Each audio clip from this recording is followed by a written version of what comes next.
hapo watakaponiangusha, nitasema kuna kuinuka tena, na huu ni wakati wangu wa kuinuka, na nimekwisha kuinuka. Sema tena, nimekwisha kuinuka. Wakati ni sasa. Tuko pamoja tu Mungu? Tuko pamoja? Sasa kitabu kile cha, tumesema tutainuka tena kwa kuitazama ahadi ya Mungu. Tutainuka kwa kuitazama ahadi, kwa kutazama neno. Bwana asifiwe. Haleluya. Kitabu cha Ayubu sura ya 14, utajisemea mwenyewe, nitainuka tena. Wanapofikiri umekuweza, mwenyewe unajiambia nitainuka tena. Usisubiri watu waje wakwambie, jiambie mwenyewe, utasema kuna kuinuka tena. Ayubu sura ya 14 mstari ule wa 7 mpaka wa 9. Ninaomba ukae makini sana, maana hali ya hewa leo sio rafiki sana. Bwana asifiwe sana. Bwana asifiwe sana. Yes, kuna jambo kwa ajili yako, kwa hiyo ukae makini. 14 Yohana ni Ayubu mstari wa 7. Tusome kama moja pale, anasemaje? Kwani yako matumaini ya mti, ya kuwa ukikatwa utachipuka. Rudia tena. Yako matumaini ya mti, ya kuwa ukikatwa utachipuka tena. Wala machipukizi yake hayatakoma. Hebu sema, machipukizi yake hayatakoma. Sema tena, hayatakoma. Sema tena, hayatakoma. Anasemaje mstari wa 8? Ijapokuwa mizizi yake huchakaa mchangani na shina lake kufa katika udongo, lakini kwa harufu ya maji utachipuka. Mwambie mwenzio, kwa harufu ya maji. Sema tena, kwa harufu ya maji. Sema utachipuka tena. Sema kwa harufu ya neno, kwa kusikia neno nachipuka tena. Anasema na kutoa matawi kama mche. Sema amina. Sasa maji ni nini? Ni kweli maji neno la Mungu. Naomba uthibitisho. Naomba andiko.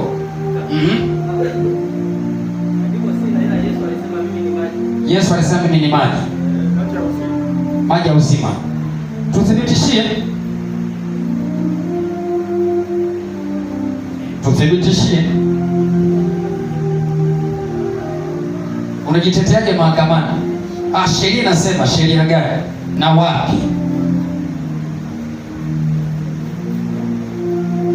Nisaidie Efeso 5:26. Tufupishe tu habari. Someni neno. Wiki hii tunasoma kitabu cha mambo ya Walawi, si ndio? Na kina sura 27 tu bila shaka, si ndio? Tunaanza wiki hii. Efeso nasemaje? 5:26 nasemaje? Songeza sauti tafadhali. Ili makusudi alitakase na kulisafisha. Alisafishe kwa maji katika neno. Kwa unaposikia neno, neno ni maji yanayokusa. Alisafishe kanisa lake kwa maji kupitia neno. Bwana asifiwe sana. Kuna mahali Yesu akasema, rudi mstari wa 7. Mstari wa 17. Yohana 17:17. Yohana 17:17. Anaposema kwa harufu ya maji, tunaona pale maji ni neno. Kwa hiyo mche ambao umechakaa kwenye mchanga, unapoutilia maji unafanyaje? Ndio maana hapa unaweza kuona mmetembea, mmekanyaga hapo, hamna kitu, si ndio? Mvua ikinyesha ndio utajua kwamba chini kulikuwa kuna nini. Na wewe ukinyunyiziwa maji ya neno la Bwana utajijua kwamba ndani yako ulikuwa na kitu, ingawa ulikuwa unajiona ni mkame na wengine walikuwa wanaona ni mkame. Neno linapokuja linakunyunyizia, kuna kitu ndani yako kipo, kitachipuka. Ndivyo mvua itakaponyesha, hapo utajua kabisa kumbe ndani ya ardhi ilikuwa imebeba mimea mle ndani. Utaona inaanza kuchipua tena hivi. Hapo tuko na kanyaga tu, kumbe kuna vitu ndani. Ndivyo ambavyo ulivyo wewe. Unacho kitu ndani yako, tena sio kidogo, ni kikubwa. Ulichokosa ni neno ambalo ni maji kukunyunyizia. Penda sana neno, penda sana neno, ndilo litakalochipusha kile ambacho Bwana ameweka ndani yako, ambacho wewe mwenyewe kwanza ukiona. Amen. Kwa harufu ya maji utachipuka tena, kwa harufu ya neno. Unaposikia neno ulikuwa umekata tamaa chini, neno lile ndio linakuinua kutoka wapi? Kwa hiyo tutainuka kwa kuitazama ahadi ya nani? Ya Bwana. Bila ahadi ya Bwana hakuna kuinuka. Kwa lazima tuwe na ahadi yake. Hiyo ahadi itatutoa mahali tulipoanguka, mahali tulipokatwa. Kwa harufu ya maji tunachipuka tena na kuchanua tena kama miche. Bwana Yesu asifiwe sana. Yohana 17:17 anasemaje? Uwatakase kwa ile kweli, neno lako ndio kweli. Uwatakase kwa ile kweli, neno lako ndio kweli, ili makusudi alisafishe kanisa lake kwa maji katika neno. Kwa tunasafishwa na maji katika neno lake. Uwatakase na ile kweli, kweli ni neno lake. Neno lake ndio linalotusafisha na kutakasa. Bwana asifiwe sana. Bwana asifiwe. Bwana asifiwe. Nisikie amina. Nisikie tena amina. Tutainuka kwa kuliangalia neno la Bwana. Hajalishi anakuambia nini, wewe tazame neno. Mwambie madamu neno linasema hivi, nitainuka kwa mujibu wa neno. Tutaitazama ahadi ya Bwana. Hatutaangalia wanadamu anatuambia nini, watu wanasema nini. Tunaitazama ahadi ya Bwana. Walipolia kwenye shida zao, walipolia kwenye taabu zao, alifanyaje? Alituma neno, na lile neno likawatoa kwenye maangamizo. Kwa hiyo bila neno, you are still in your bondage. Tuko pamoja? Unapolia Mungu anachokifanya ili akufungua, atatuma neno. Huna neno, bado uko chini ya kifungo. Ndio maana nataka unapitia changamoto fulani, Mungu atahakikisha na kupatia neno. Hata kama wewe anakupatia neno huelewi, ukienda kwa watumishi wake atasema nao. Utashangaa neno ambalo alikuwa anasema asubuhi, ndio ile ndio alikuwa anasemesha asubuhi, ndio Mungu alikuwa anakupatia ile kwa uelewe. Amen. Kila anguko la mwanadamu lina neno la Bwana la kuinua mtu. Sema amina. Narudia tena.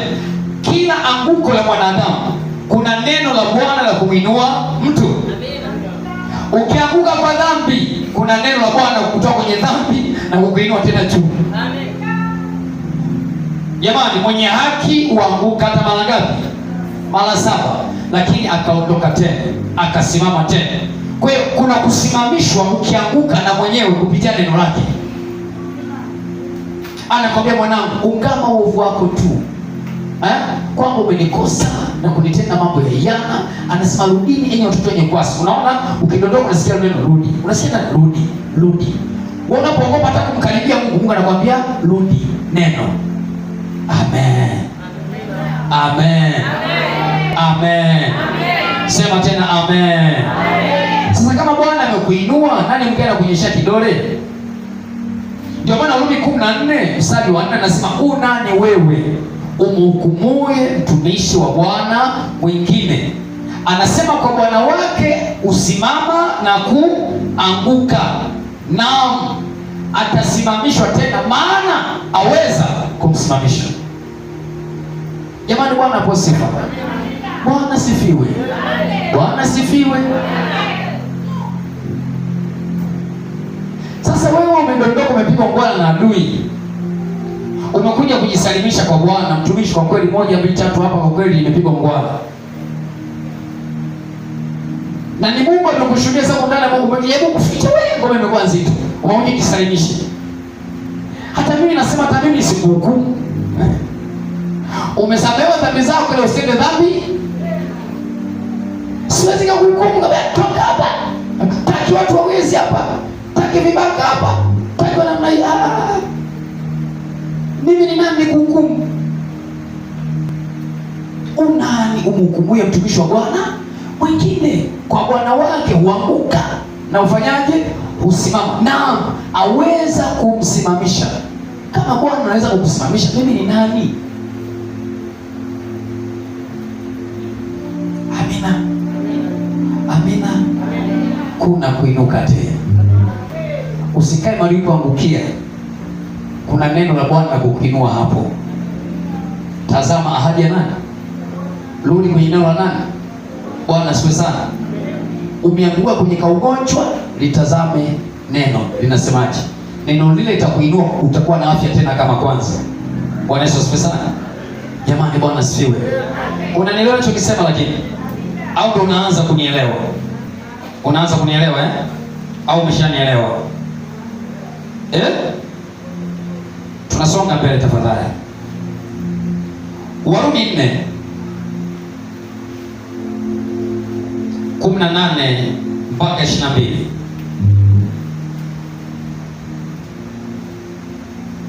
Warumi 4:18 hadi 22. Kama umefika pale naomba tusome pamoja tafadhali. Anasemaje? Naye aliamini kwa kutarajia yasiweza kutarajiwa, ili apate kwa baba wa mataifa, kama ilivyonenwa, ndivyo utakavyokuwa uzao wako. Yeye asiyekuwa dhaifu wa imani alifikiri hali ya mwili wake uliokuwa umekwisha kufa, akiwa amekwisha kupata umri kama wa miaka mingapi? 100. Na hali ya kufa ya tumbo lake Sara, lakini akiona, sema tena, lakini akiona ahadi, akiona neno la Bwana, hakusita kwa kutokuamini, bali alitiwa nguvu kwa imani, akimtukuza Mungu, huku akijua hakika ya kuwa Mungu aweza kufanya yale aliyoyaahidi. Huku akijua ya kwamba Mungu aweza kufanya yale aliyoyaahidi. Tutainuka tena kwa kutazama ahadi ya nani? Ahadi ya nani? Ahadi ya nani?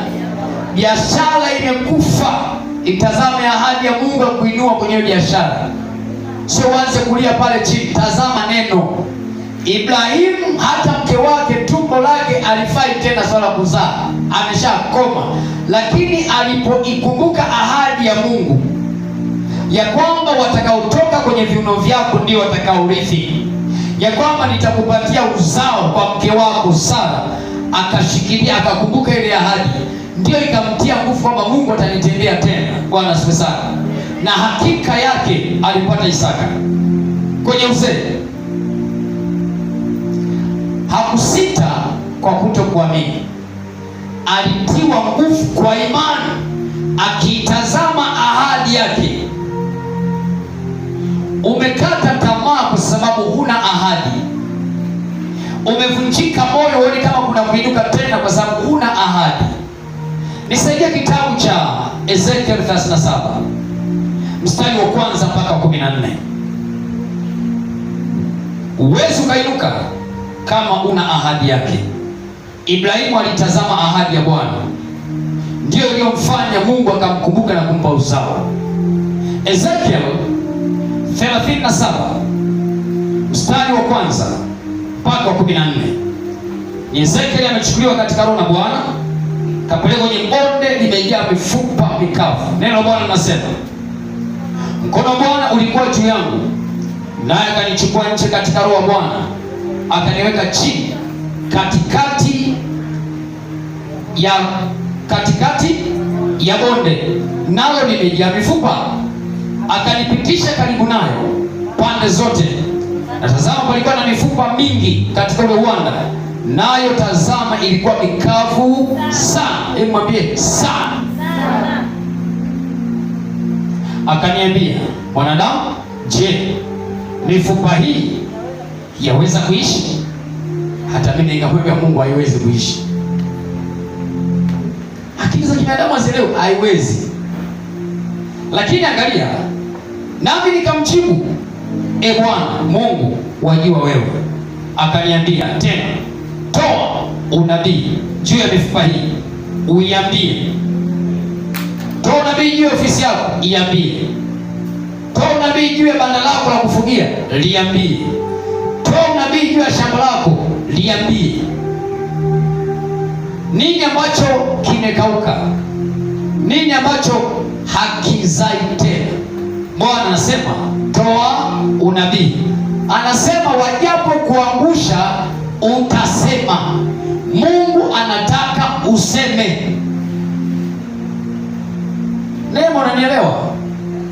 Mungu anataka useme. Anakuuliza swali, mifupa hii inaweza kuishi? Akasema, mimi Bwana sijui, wewe ndio unayejua. Akasema isokee. Sasa mimi najua hii mifupa inaweza kuishi. Nataka nikuonyeshe wewe kwamba ndani yako kuna uwezo wa kuifanya mifupa hii iweze kuishi. Sasa iambie mifupa, wewe ndio useme kwenye ile mifupa, iambie Bwana asema. Amen. Yesu akasema, mkiniomba neno lolote kwa jina langu nitafanya. Bwana leo anataka uombe, useme kwa jina lake. Unasema katika jina la Yesu, ewe shamba usiyezaa, utazaa tena kwa jina la Yesu. Ewe mifugo, nenda, anataka useme. Hiyo ni mifupa mikavu, ni mifupa mikavu, hakuna tumaini lolote. Lakini Mungu awezaye kuamsha wafu waliokufa anakutaka wewe useme. Utakachokisema ndicho akifanya. Sema amina. Leo utasema, usisubiri usemewe, utasema.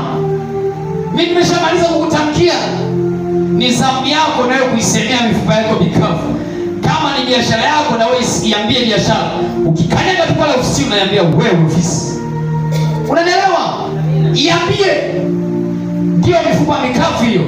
Itamkie, iambie. Bwana sema. Kwa jina la Bwana unaitamkia. Nini unataka sasa jina lake lifanye? Hakuna kuinuka kama hakuna neno ambalo Bwana amesema. Hakuna kuinuka kama hakuna neno ambalo Emmanuel amelisema. Kumbuka tulisema Jumapili, wewe ni Mungu. Wewe ni nani? Hakuna kilichofanyika bila Mungu kusema. Ni giza tupu, hamna kitu. Aliposema iwe nuru, ndipo nuru ikafanyika. Angenyamaza, kungeendelea kwa vile. Hakuna chochote ambacho kitafanyika kwa maisha yako kama hutasema neno. Tutainuka kwa mujibu wa neno la Bwana. Tutainuka kwa mujibu wa neno ambalo unajitamkia mwenyewe kwa imani. Unabii wa neno unayojitamkia mwenyewe. Sinisikia bila kama unielewa. Utasema kuna kuinuka. Ni wewe unajiambia katika jina la Yesu, unajitamkia. Sawa sawa? Sasa namwambia iambie mifupa hii, Bwana asema. Tunafundishwa kitu hapa. Kwa hiyo hakuna jambo ambalo Mungu ana uwezo kulifanya kama mwanadamu hajasema Mungu afanye. Hakuna neno ambalo Mungu atalifanya kama hakuna neno lake ambalo Bwana amelisema. Unataka Bwana afanye, je, una neno lake? Unataka Bwana afanye, je, umesema neno? Si unanielewa? Isaya 44:26. Naomba tuchelewe Yesu tusome kwa nguvu baba. After rudi hapa kwenye Ezekieli yetu.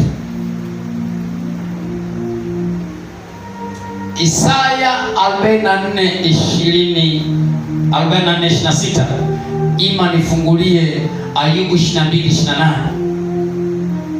Tatizo nielewe ni nani. Elia aliposema mvua itanyesha miaka hii isipokuwa kwa neno langu. Unaona amesema Mungu alifanyaje? Kafunga mvua. Na ili mvua ije tena ilibidi tena aseme. Asingalisema ukama ungeleta miaka 20.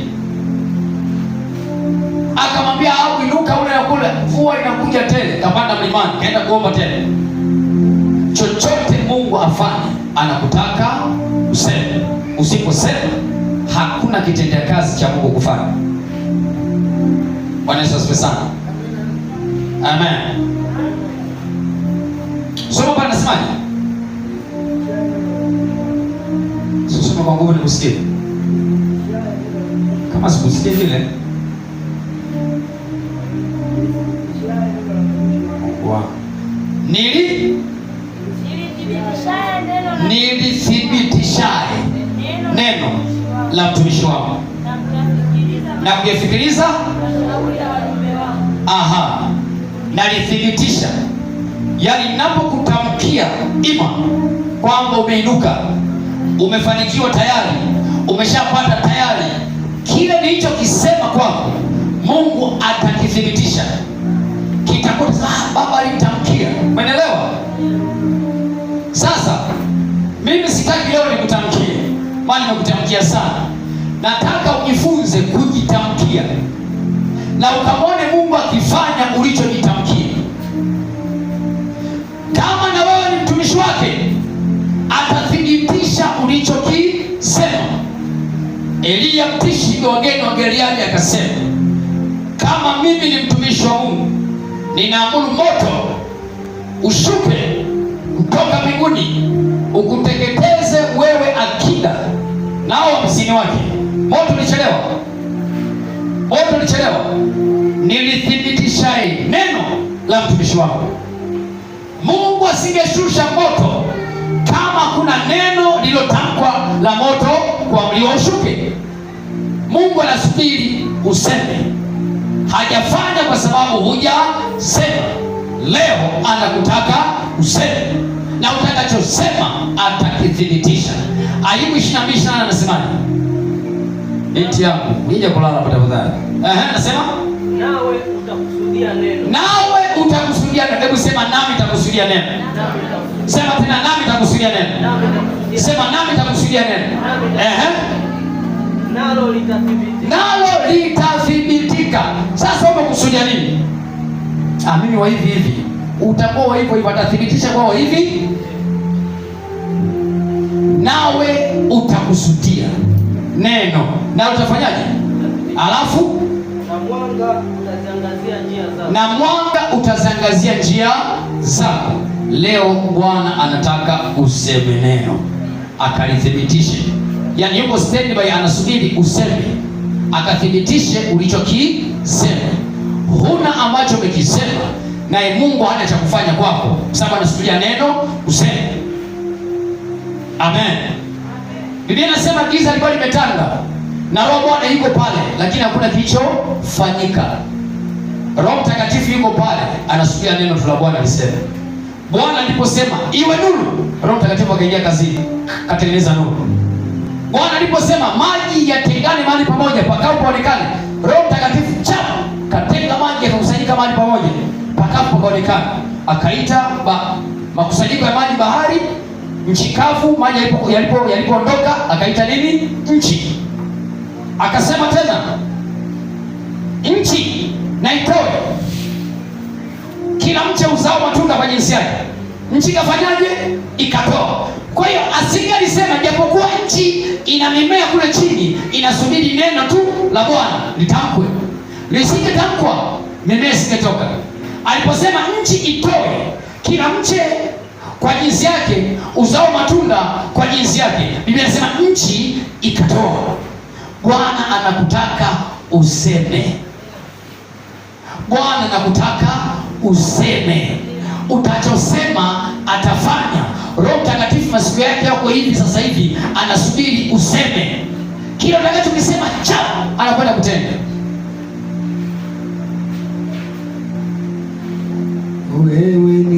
Bwana, utuponyaye. Wewe ni Bwana ponyaji, ulituma neno lako nipone. Wewe ni Bwana ponyaji, wewe ni Bwana, wewe ni Bwana ponyaji, wewe ni Bwana ponyaji, ulituma neno lako nipone. Wewe ni Bwana fataki ponya. Oh, wewe ni Bwana, wewe ni Bwana ponyaji, wewe ni Bwana ponyaji, ulituma neno lako nipone. Wewe ni Bwana ponya, sema wewe ni Bwana, wewe ni Bwana ponyaji, wewe ni Bwana ponyaji, ulituma neno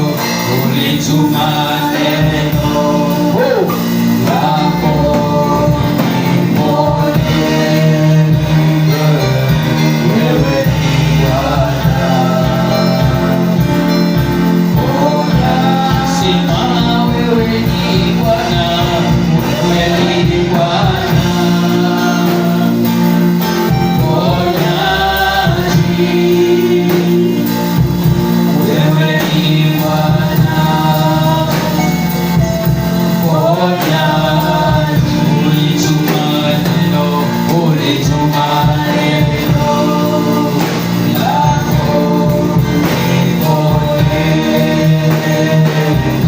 Wewe ni Bwana ponyaji, ulituma neno lako niponye. Wewe ni Bwana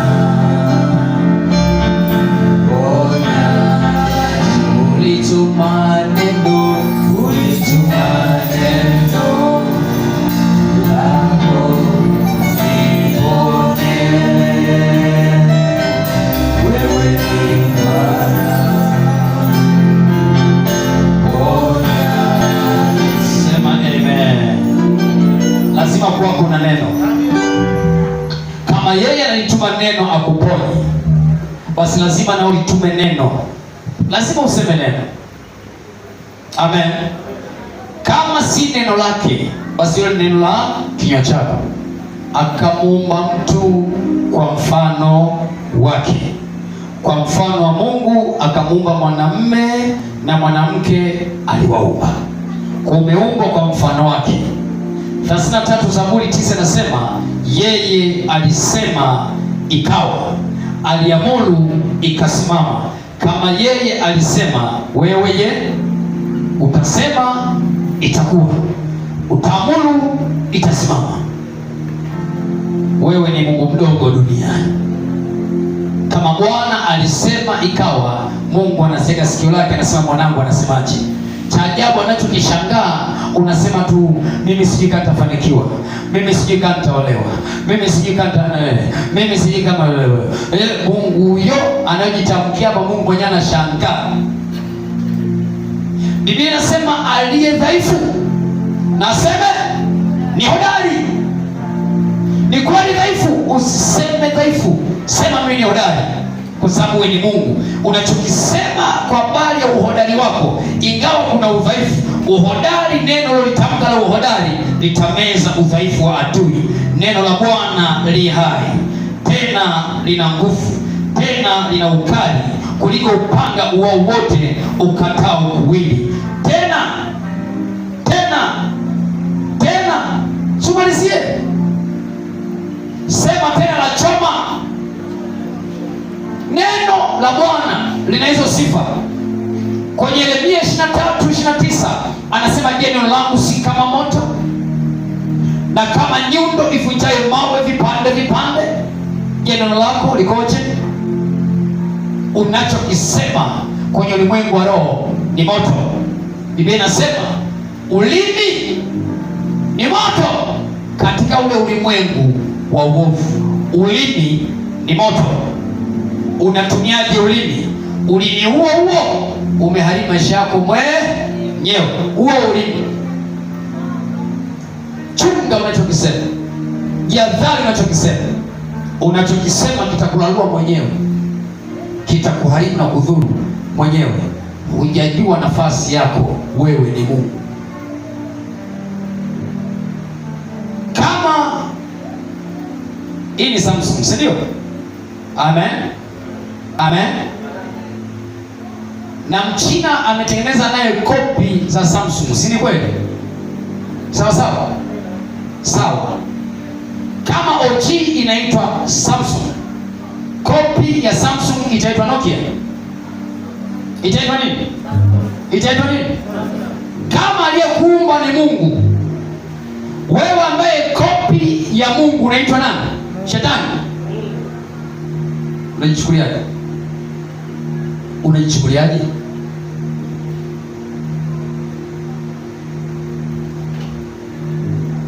Mungu wewe shida tupu. Rudi 37. Ezekiel 37.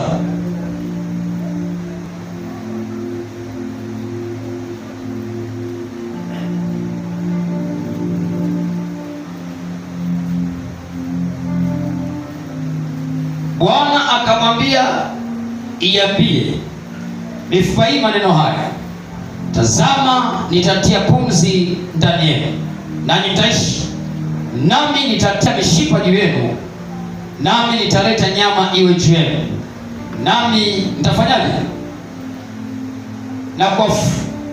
Na kuwafunika ngozi, na kutia nini?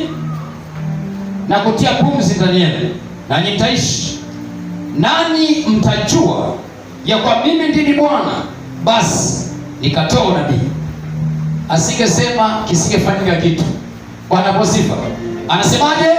Nami nikatoa unabii. Nikatoa unabii kama nilivyoamriwa. Hata nilipokuwa nikitoa unabii, palikuwa na mshindo mkuu, na tazama, tetemeko la nchi, na ile mifupa ikasogeleana, mfupa kwa mfupa mwenzie. Nikatazama, kumbe kulikuwa na mishipa juu yake, nyama ikatokea juu yake, ngozi ikaifunika juu yake, lakini haikuwamo pumzi ndani yake. Ndipo akaniambia, tabiri, utabiria upepo, mwanadamu, ukauambia upepo, Bwana Mungu asema hivi, njoo kutoka pande za pepo 4, pumzi, uwapumzie hao waliouawa wapate kuishi.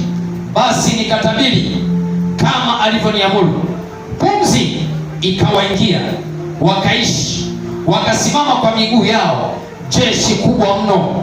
Kisha kaniambia, mwanadamu, mifupa hii ni nyumba yote ya Israeli. Tazama, wao usema, mifupa yetu imekauka. Sijajua unasema nini. Matumaini yetu yametupotea, tumekatiliwa mbali kabisa. Basi tabiri uambie, Bwana Mungu asema hivi, tazama, nitafunua makaburi yenu na kuwapandisha kutoka katika makaburi yenu, enyi watu wangu, nami nitawaingizeni katika nchi ya Israeli, nanyi mtajua ya kwamba mimi ndimi Bwana. nitakapoyafunua makaburi yenu na kuwatoa ninyi katika makaburi yenu, enyi watu wangu, nami nitatia roho yangu ndani yenu, nanyi mtaishi, nami nitawawekeni katika nchi yenu, nanyi mtajua ya kuwa mimi Bwana nimesema haya na kuyatimiza, asema Bwana. Sema amina. Sema amina. Sema amina. Umejikatia tamaa na nini? Umevunjwa moyo na nini? Nani kakuvunja moyo? Nani kakukatisha tamaa? Jiambie mwenyewe. Usiangalie nani alikuvunja moyo, nani alikukatisha nini tamaa. Jiambie mwenyewe, sitarudi nyuma. Bwana asifiwe. Bwana asifiwe. Wengine wameacha ibada kwa sababu ya maneno ya mtu fulani. Mtoto unini huyo hana mbingu. Umeelewa eh? Hana mbingu, wala mimi sina mbingu. Ukiwa nimekukosea mahali, nisamehe tu bure tu. Huko usiache kanisa kwa sababu eti mchungaji kasema 1 2 3. Mimi sina mbingu. Ukiacha ibada, ukifa umeacha ibada, hasara ni nani? Inawezekana baadaye Roho Mtakatifu akanisemesha kwa nikatengeneza na Mungu wangu yakaishaga hapo. Wewe bado nalo kwenye moyo. Ukifa una mbingu? Nilikwambia Jumapili iliyopita ile mambo 7 ndani ya neno umesamehewa dhambi zako, si ndio?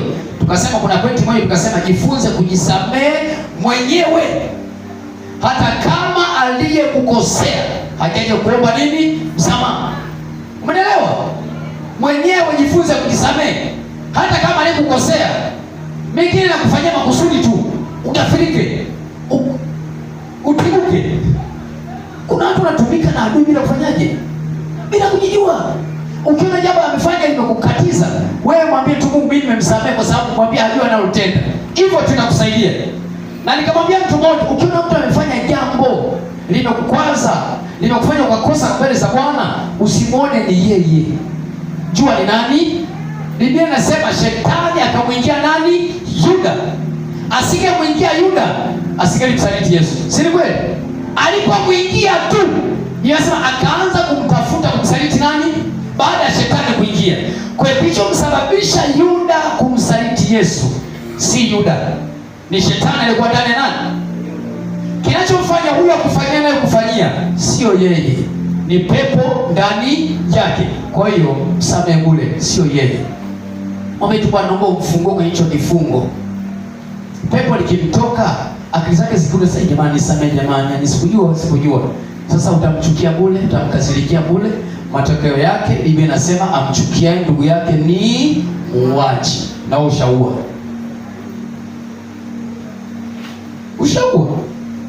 Na hakuna uwaji wenye uzima wa milele, hakuna. Kwa hiyo dawa ni nini? Mimi ukinitibua sina haja kuweka kwenye moyo wangu. Umeelewa eh? Na kusamehe na kufuta. Na sikukumbuki. Kwa usalama wangu. Kwa sababu nikisema nikuchukie kwa sababu nilifanya hivi, nilikuwa na uhalali wa kufanya hivi. Bado Biblia inasema hivi, waombe adui, alafu wabarikini, waombeeni adui zenu, wabarikini wanaowaudhi. Kwa mtu amekuudhi, sio ukasirika kwa sababu amekuudhi, umeambiwa muombe.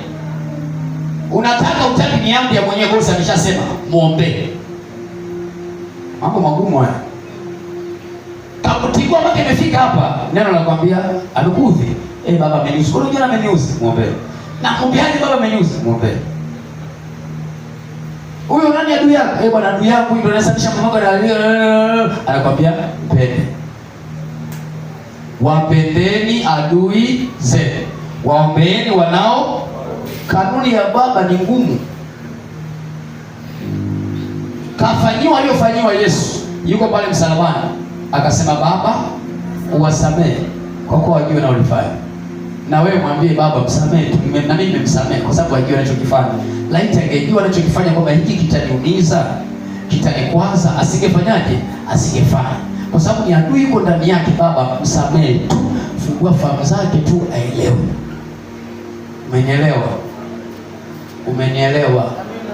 Ndio maana Paulo kuna mahali anamwandikia Timotheo, angalia Timotheo pale wa pili.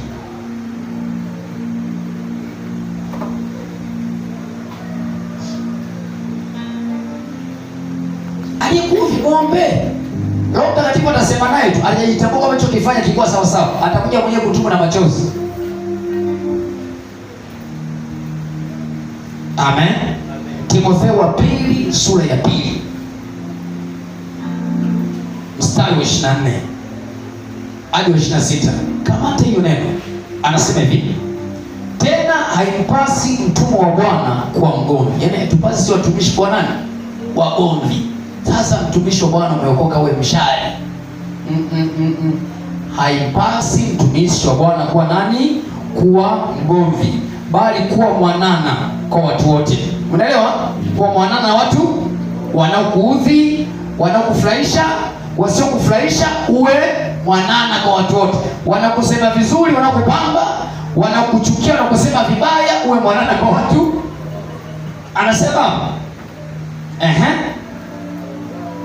awezaye kufundisha, alafu mvumilivu, akiwaonya kwa upole wao wanaoshindana naye, ili kama ikiwezekana Mungu awape kutubu na kuijua kweli, wapate tena fahamu zao. Sio wao akili zao zimetumiwa, anafanya sichokijua. Amen. Tena wapate fahamu zao, na kutoka katika mtego wa nani?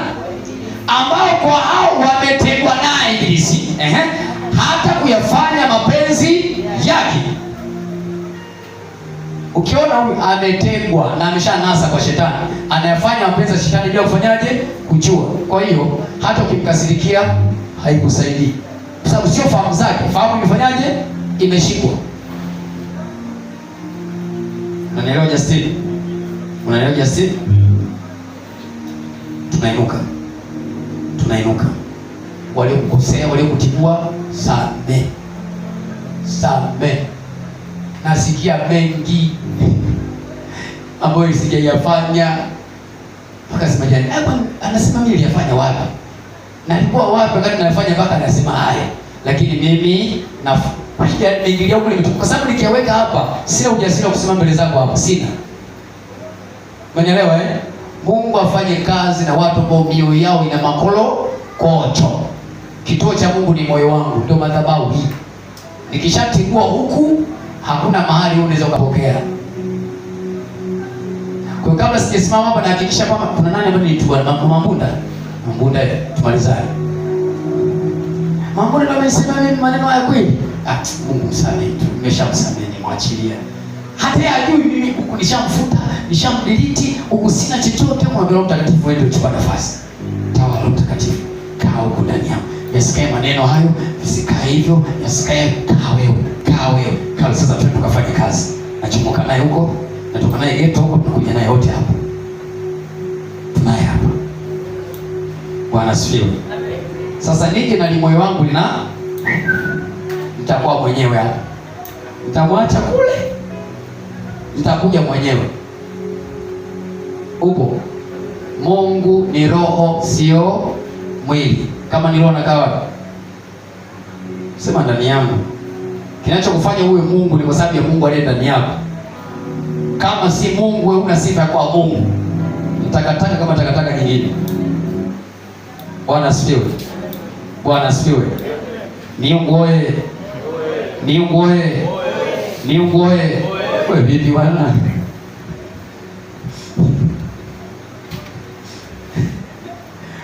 Haleluya. Hebu jambo la kwanza tuangalie. Hakusita kwa kutokuamini.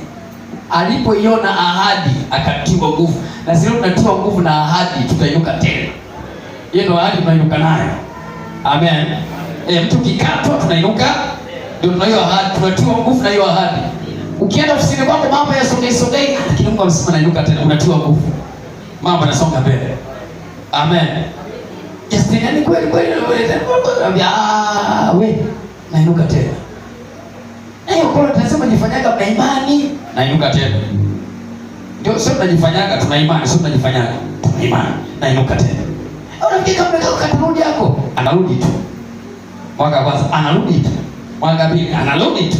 Ndio mwaka wa tano jamaa anarudi na visembe vyake na magoti.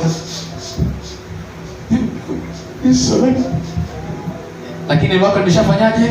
Limetimia, amerudi. Walikucheka wenzako uliposema atarudi tu mwenyewe. Naenda kumwomba atarudi tu. Atarudi wapi? Anakanishema kama huko. Atarudi. Atarudi. Watainua maneno kuinua. Atarudi. Usibadilishe ukili wako. Atarudi. Atarudi. Siku ya siku neno lile litamka litamfuata popote alipo. Atarudi mwenyewe, huyo na magoti yake. Si amerudi? Waebrania 6:15. Naomba tufungue Biblia pale tafadhali. Yaani umeamini mwenyewe mama yangu. Afuona nimepita mwezi wa kwanza, pili, wa tatu, mwaka lijatokea, unajikatisha tamaa mwenyewe. Sasa mkili Mungu amestaafu kujibu. Amestaafu kujibu mambo ya namna hii. Anasemaje pale Waebrania? 1:3? Soma kwa nguvu basi mwanangu. Na hivyo kwa kuvumilia akaipata nini? Ile ahadi ambayo alikuwa anaiangalia na akatiwa nguvu na ile, kwa kuvumilia akaipata. Asingekuwa mvumilivu na weneno nao litamka la kinabii kwa Mungu atakufanyia hiki, vumilia, litakuwa. Usikatie tamaa mwenyewe. Eti kwa sababu umesubiri sana hajatokea. Vumilia. Kwa kuvumilia akaipata. Usipovumilia hutapata. Wanaopataga siku zote ni wale wavumilivu. Sikia amina basi. Sikia amina basi. Haleluya. Jambo la kwanza ambalo Bwana anataka afanye kwa mtu. Jambo la kwanza, itazame ahadi ya Bwana. Itazame ahadi ya Bwana.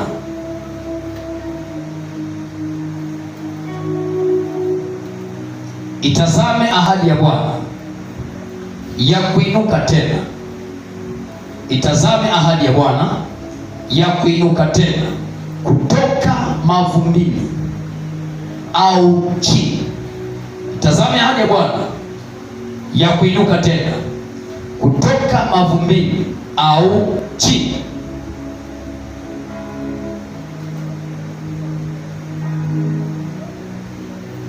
Au chini na kuinuka tena juu, na kuinuka tena juu,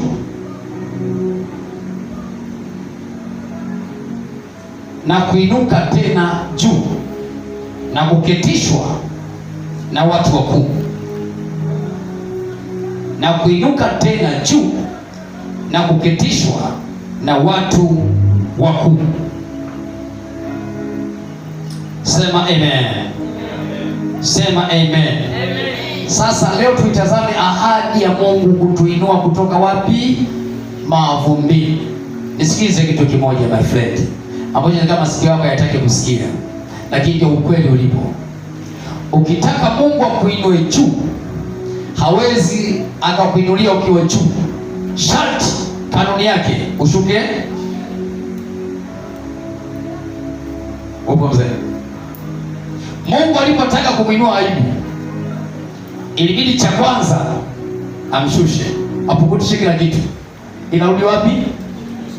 Alafu alipoona jamaa amesimama na imani yake kwa Mungu wake, Biblia inasema Mungu akaugeuza uteka wa Ayubu, akampa mara mbili kuliko huo mwanzo wake. Yaani kama ulikuwa na 100,000, hawezi kukuongezea laki nyingine uwe na 200,000. Unanielewa eh? Lazima aiondoe 100,000 uwe huna hela, alafu anakupatia 200,000. Maana yake umedabo kwenye kile ambacho ulikipoteza. Ima kanisikia. Na ulipopoteza 100,000, roho ilikuuma, ukalia na kulia, machozi na makamasi mpaka hapo. Na wakatumia vibaka kukabe. Jamani, Bwana asifiwe. Bwana asifiwe. Nilikuwa nataka hii, nilikuwa nataka na hiyo. Kila nikijichangisha hela ziki, kila nikichangisha lazifiki. Tukaibiwa vyombo hapa, vimixer vikaibiwa, mgusta kaibiwa hapa, na kinanda kikaibiwa. Nimekuja hapa napigiwa simu, baba wamevunja kanisa, wameiba. Nakuja makuta Manome, kaambia ole, nimeona mtu anasikitika hapa, namtia mtu makofi. Wanawaza tutamwambiaje baba? Kicha kakosa na amana. Nikaja tu nikakanyaga hapa. Baba nakushukuru. Simple. Yes, nadhani mwingine hapa. Mwingine hapa tutamkuta Muhimbili. Ashazimia, ashatunikia YouTube 7. Ndio anazinduka, jamani niko wapi hapa? Nikamshukuru Mungu, Mungu nakushukuru kwa kuwa umeruhusu hili, una makusudi yako. Ninaomba mapenzi yako yatimizwe. Simple ni hivyo tu. Bwana asifiwe. Tukachukua tu watu wa kuripoti polisi, tukachukua labi yetu kwa pembeni, nilikuwa tumetoa taarifa amen. Lakini sina muda wa kufuatilia. Nayo labi mpaka hapa mfukoni, sina muda wa kufuatilia. Bwana asifiwe. Amen. Sisi si wa hivyo, tufuata taratibu za nchi. Amen. Amina. Tukaomba sasa Mungu, tunahitaji hapa Jumapili hapo tutaandika hapo, atasema jamani, tumewakomoa, tumewaweza. Mungu akafanya na kuzidi. Umeelewa sasa? Angalia, vimerudi vyote vitu na vipya. Vyetu kwa tumechukua vya mtumba. Vipya. Tumetoka kwenye box. Wamebili box. Kwenye box. Ukaja na mzinga au tena mwingine. Jamani Bwana asifiwe. Amen. Kwa ili Mungu alete akuinue zaidi, lazima kwanza aondoe hivyo. Ila sasa vikiondolewa kaloka na uma. Wewe utasema jamani umerudisha nyuma, ila fanya hivi, nikifanya vitu vingine. Hujui kanuni ya Mungu wewe. Ila wewe umeendia, wewe kalani na kulani. Mwingine anasema ningekuwa mimi sijakuwa ningeenda kwa lugha kwa mganga. Una akili toka huko. Ukiona hivyo, kuna level Mungu anakupeleka nyingine kubwa kuliko hiyo ilipoteza. Sema amina.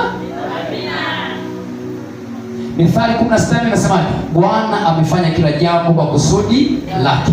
Hata wabaya kwa siku ya ubaya, hata vibaka wapo kwa siku maalum ya wewe kushushwa chini.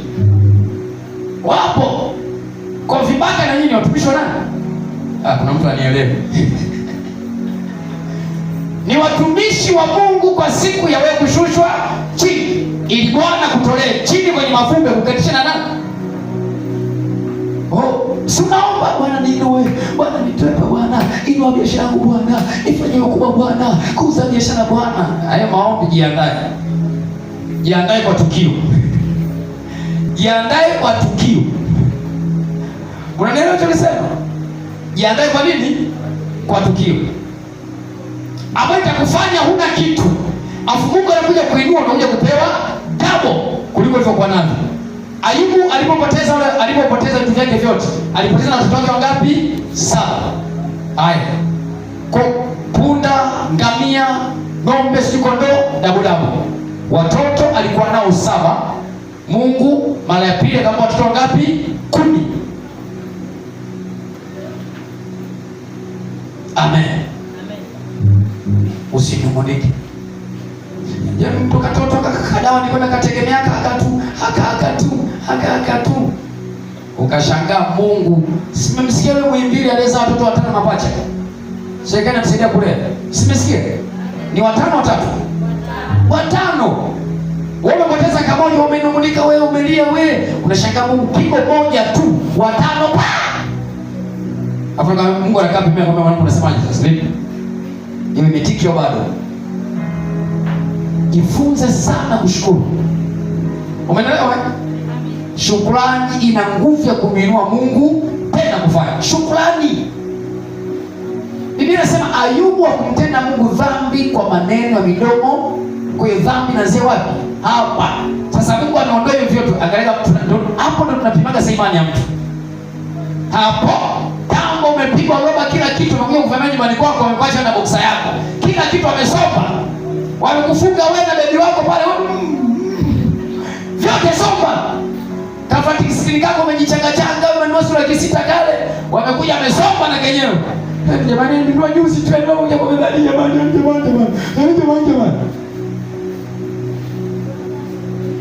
Kumbe Mungu kuna jambo anataka afanye kubwa zaidi kuliko hiyo. Jifunze kufanyaje? Kushukuru. Mwambie asante. Ye kabisa. Na katoe sadaka shukrani. Umenielewa? Mwambie Mungu naamini kuna jambo kubwa linakuja. Itake, tunasema ujiambie bana, jisemee.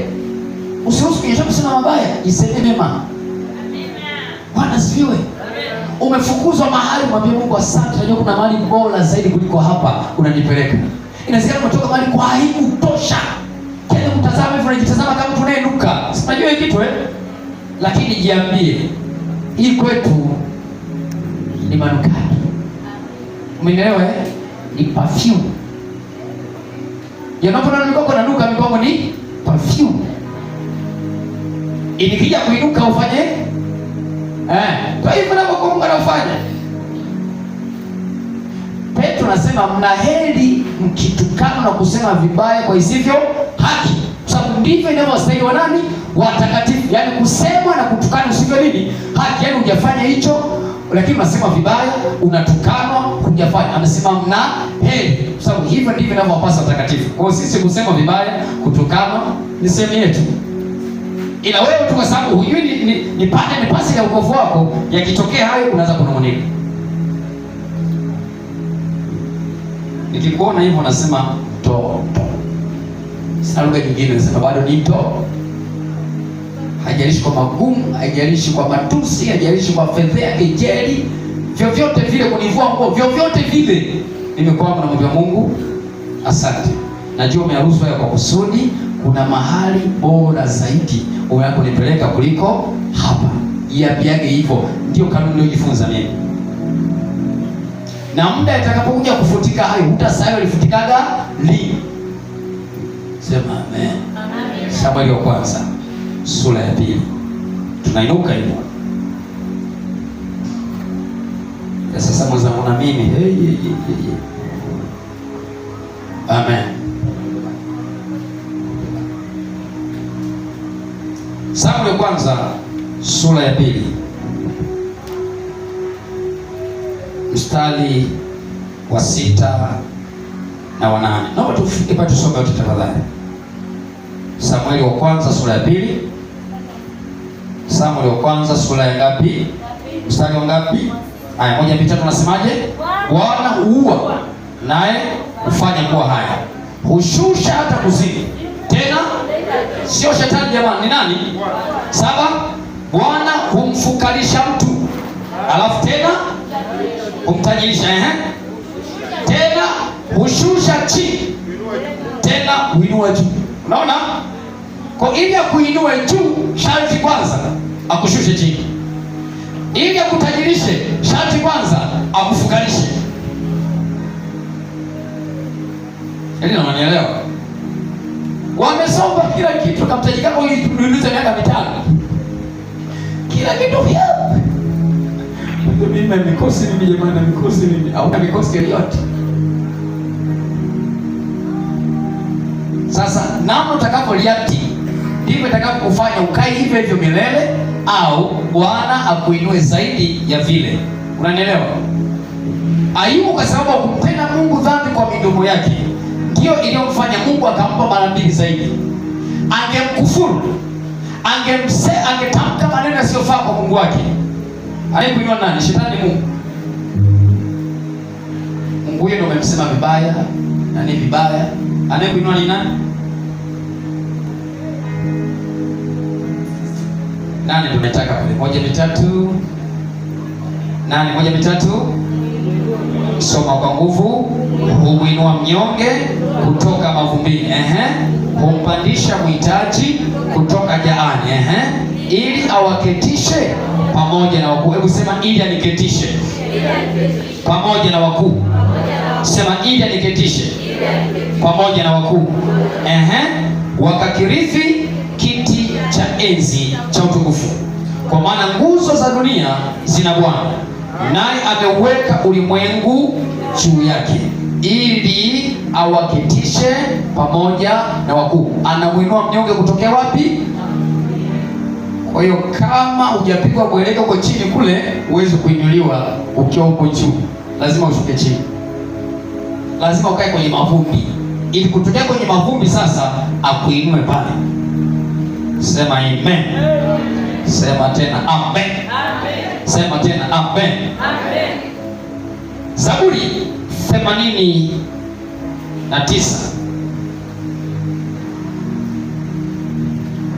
Zaburi 89 mstari wa 20 hadi wa 24.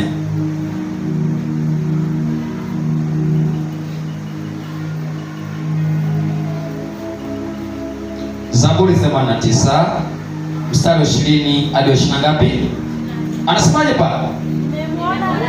Sema Bwana ameniona mimi mtumishi wake, ananipaka mafuta matakatifu.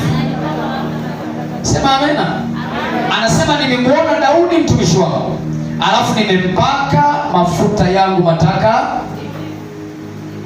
Kabla hajamketisha kwenye kiti, kwanza Mungu alimpaka mafuta nani? Daudi, kwenye nyumba ya baba yake mzee Yese. Alipopakwa mafuta hakuwa kesho mfalme. Mnaelewa Benjamini alizozipitia mpaka kuja kuwa mfalme. Bwana asifiwe sana. Kwa hiyo anasema nimemwona, alafu nimempaka mafuta yangu matakatifu, ambaye mkono wangu utakuwa thabiti kwake, na mkono wangu utamtia nguvu. Adui hatamwonea, wala mwana wa uovu hatamtesa, bali nitawaponda watesi wake mbele yake. Nitawapiga. Bwana kutie mafuta leo ya kuinuliwa, afuone Mungu atakavyoinuka kinyume na adui zake. Anasema nitawaponda maadui zake mbele yake, alafu nitawapiga wamchukiao. Anasema uaminifu wangu na fadhili zangu atakuwa nazo, kwa jina langu pembe yake itatukuka. Sasa nisaidie Zaburi 23 mstari wa 5. Akupiga hatua kidogo. Zaburi 20 ngapi? Mstari wa ngapi? Anasemaje? Waandaa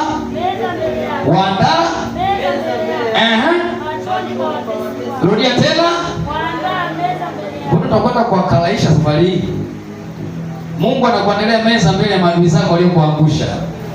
Wale Tanzania utainuka tena, alafu anakuonyesha mbele yao. Anasema waandaa meza mbele yangu machoni pa watesi wangu. Umenipaka mafuta kichwani pangu. Kwa hiyo kabla kikombe lazima utoe mafuta. Kikombe hiki inawezekana ni kikombe cha fedha, kikombe hiki kikombe cha baraka, lazima kuwe na mafuta kwanza. Yale mafuta ndio yanayovuta. Hujanielewa? Nisikilize. Mafuta ndio yanayovuta unachotakiwa kuwa nacho. Narudia tena, kabla ya mafuta hivyo vitu haviwezi kuja. Lazima mafuta yawepo ndivyo vitu vije. Nimemwona Daudi mtumishi wangu, nimempaka mafuta. Yale mafuta sasa yatanifanya mimi sasa niinuke, niwaponde maadui zake mbele ya macho. Amen. Ukiona unakokotwa na maadui, jiulize, mafuta yangu wewe silipo? Umepaka mafuta? Umenisikia? Nimemwona Emmanuel mtumishi wangu, nimemwona Vero mtumishi wangu, nimemwona Paulo mtumishi wangu, nimemtia mafuta. Kwa hiyo kabla kutia mafuta lazima Bwana akuone. Akikuona na kutia mafuta afana kufanya. Kuna wengine watatiwa mafuta hapa kwa kufanya biashara wakubwa hapa. Unatiwa mafuta kwa mfugaji mkubwa, unatiwa mafuta kwa mkulima mkubwa. Nimesema nenda kamiliki mashamba, kakamate maeka. Unachokiamini na kukikiri mbele za Bwana. Naomba usiangalie fedha mfukoni mwako. Ukiangalia fedha mfukoni utajikatia tamaa Mwangalie Mungu ambaye fedha na dhahabu ni mali ya nani? Wewe amini, namiliki mashamba, namiliki maviwanja. Wewe amini tu, neno nalo lisema litakuja kuwa hakika. Chochote lazima kiwe kifanyike kwanza rohoni, ndipo kiwe halisi wapi? Mwilini. Ninaomba walioko nje tafadhali wote ingieni ndani. Bwana Yesu asifiwe sana. Unanielewa vizuri eh? Samueli wa kwanza 10 anasemaje?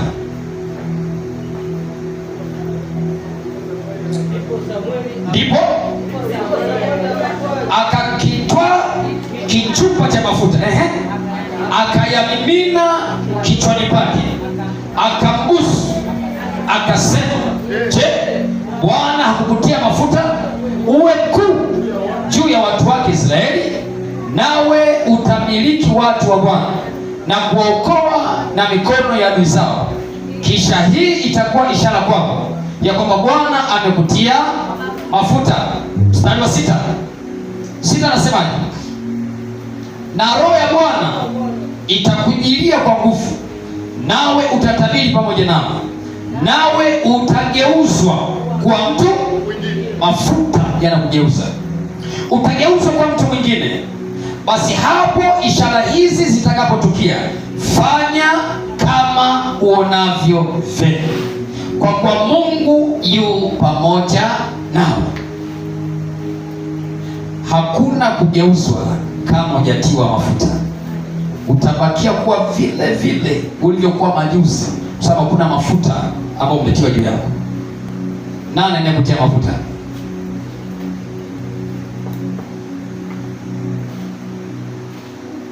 Sauli amekorofisha. Mungu akamwambia hamna haja kuendelea kumlilia Sauli, shamkataa na kuombea. Fanya kila ambacho Mungu anakuagiza kufanya. Umebarikiwa kifedha, usiache sehemu ya 10 ya Bwana. Unaelewa? Kilichomuondoa Sauli kwenye ufalme, hakutii amri ya Bwana. Akasema kwa sababu haukuitii amri ya Bwana, Bwana naye amekukataa. Kwa kitakachomfanya Mungu akukatae, biashara yako ianze kuporomoka, ni kuacha kutii sauti ya nani? Ya Bwana. Mafuta yanaondoka. Mafuta yaweze kukaa yanategemea na utii wako kwa Mungu wako. Kama ni mafuta ya biashara, inategemea connection yako na Mungu wako kwenye nini? Kwenye uchumi wako. Kumaintain hiyo anointing, utii wako kwa Mungu wako. Ameshakorofisha na mafuta yanafanyaje? Sasa angalia Samueli wa kwanza 16. Bwana akamwambia Samuel, hata lini utamlilia nani? Sauli. Hata lini? Ikiwa mimi nimeshamkataa asiwamiliki Israeli, ijaze pembe yako mafuta, uende nami nitakupeleka kwa Yese Bethlehemu, nami nimejipatia mfalme katika wanao. Bwana asifiwe sana. Bwana asifiwe sana. Nenda mstari wa 13. 12, anza 12. Anza 12. Anasemaje? Roho ya Bwana ilikuwa imemwacha nani? Sauli. Na roho mbaya kutoka kwa nani? Kwa Bwana ikamsumbua. Yakishaondoka roho mbaya inafanyaje? Kapoteza mafuta Sauli, akatiwa mafuta nani? Daudi. Roho aliyekuwa juu ya Sauli alimgeuza Sauli kwa mtu mwingine, akaingia kwa nani? Kwa Daudi. Sauli akabakia hana Roho Mtakatifu. Mbaya zaidi, ikaagizwa roho mbaya kutoka kwa Bwana imwingie Sauli, ikaanza kumsumbua. Kwa hiyo ni jamaa amekaa pale kwenye kiti cha ufalme, lakini kwa uhalisia sio mfalme, kwa sababu kinachomfanya kwa mfalme ni mafuta. Mafuta yameshafanyaje? Yameshaondoka. Yapo kwa nani? Kwa Daudi. Utabakia kwenda hilo duka, lakini ule mafuriko ya wateja walikuwa wanakuja kwanza yamefanyaje? Yamekata. Kilichokuwa kinawavuta wale wateja ni yale mafuta. Anasikia nikisema, ukipoteza ile mafuta kwa sababu ya kukosa utii kwenye biashara yako, kibali kinaondoka. Waliokuwa wanakuja kwa sababu ile nguvu ya mafuta ilikuwa juu yako hawaji tena. Ndio mwanzo wa anguko lao.